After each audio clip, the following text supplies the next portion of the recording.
नया साल की कल शुरुआत हुई है और मुझे खुशी है कि नए साल में प्रदेश की जिन नीतियों को लेकर हमने 3 साल पहले व्यवस्था परिवर्तन के बारे में सोचा था, नीतिगत हमने बदलाव किया है, नियमों में बदलाव किया है, कानूनों में बदलाव किया है और ये नियम कानून जो भी बदलाव किया है ये आम लोगों के लिए किया है, गांव के किसान के लिए किया गया है, युवाओं के रोजगार के लिए किया गया है। निश्चित रूप से इसका लाभ अब 26 में आपको देखने को मिलेगा।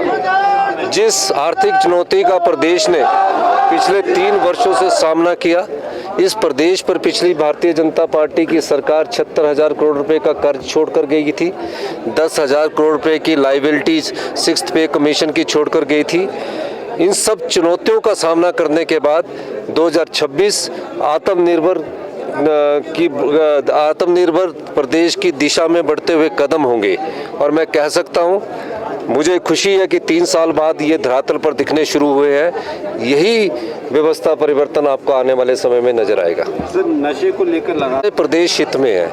राजनीतिक जीवन में जो आम लोगों को सुविधा देने वाले फैसलों में अगर कोई नियम अड़चन आती है, कोई कानून अड़चन आती है तो मैं उसको बदलने में कोई कोताही नहीं बरतूंगा। और निश्चित रूप से मैं कह सकता हूं कि गांव के किसान के लिए, युवाओं के रोजगार के लिए, महिलाओं के सम्मान के लिए जो भी फैसले उनके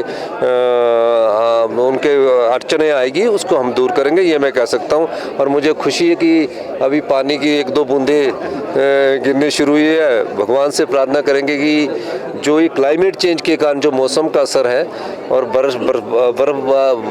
बर्फ़ और वर्षा थोड़ी कम हो रही है, इसकी शुरुआत आज नए वर्ष में हो। ये आत्मनिर्भर हिमाचल की दिशा में बढ़ते हुए कदम है। थोड़े हमने फैसले किए, कुछ फैसलों से थोड़े समय के लिए कष्ट होता है। मैंने कई बार कहा है कि आंवले को शुरू में सुबह थोड़ा सा चबाते हो ना तो उसका स्वाद थोड़ा सा कड़वा होता है, खट्टा होता है, धीरे धीरे वो मीठा होने लगता है। अब मीठा स्वाद जो है वो 2026 में मिलना शुरू हो जाएगा। अब आंवले के स्वाद नहीं मिलेगा क्योंकि 40 साल पुरानी व्यवस्था है, एक रूटीन व्यवस्था की एक रूटीन से चल रही थी, आपने देखा होगा और कई बार आपको भी कष्ट हुआ होगा।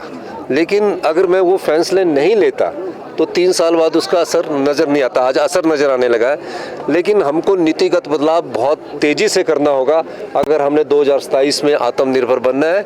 और मैं बार बार कहता हूँ, कई बार आपको ये लगता होगा, कई बार आपके कई अर्थशास्त्री बड़ी चर्चा करते होंगे कि 2032 में कैसे प्रदेश का समृद्धशाली और अमीर राज्य बनेगा, जब भ्रष्टाचार के चोर दरवाजे बंद कर दिए जाते हैं और जब आप लोगों की 75 लाख की और जो भी है, अभी आप आने वाले समय